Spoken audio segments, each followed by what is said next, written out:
So this is your 11th practical, that is called spirometer.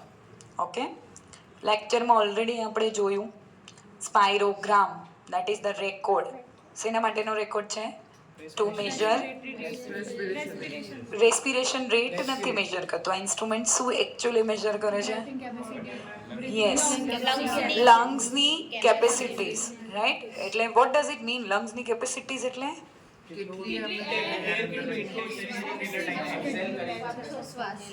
શ્વાસોશ્વાસ કેટલું પાવરફુલી તમારા lungs કરી શકે છે.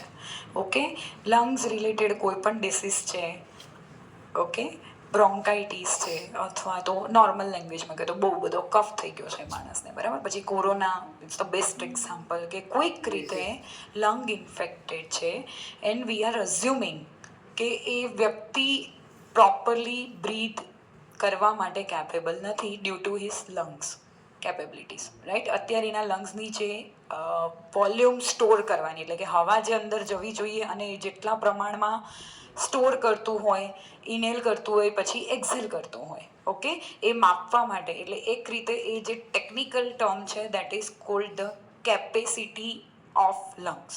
ઓકે, વોલ્યુમ્સ અને કેપેસિટીઝ, ક્ષમતા માપવાની છે લંગ્સની, રાઈટ?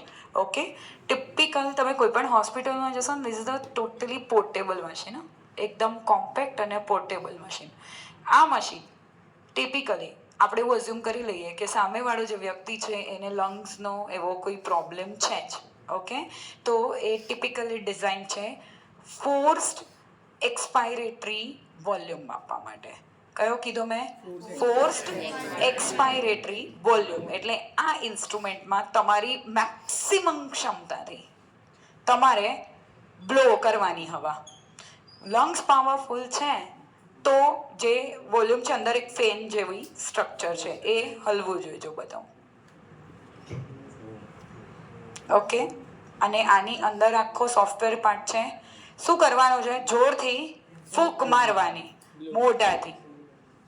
ઓકે, લંગ્સ પાવરફુલ હશે અને પ્રોપરલી તમે ફોર્સફુલી એક્સક્રેટ કરી શકશો, આમાં બ્લો કરી શકશો કેપેબિલિટીઝ પ્રમાણે, તો automatically according to software that will shows you 3 results કે તમારી ફોક્સ એક્સપાયરેટરી કેપેસિટી કેટલી છે, વોલ્યુમ તમે કેટલા પર્સન્ટેજ બહાર આપ્યું છે.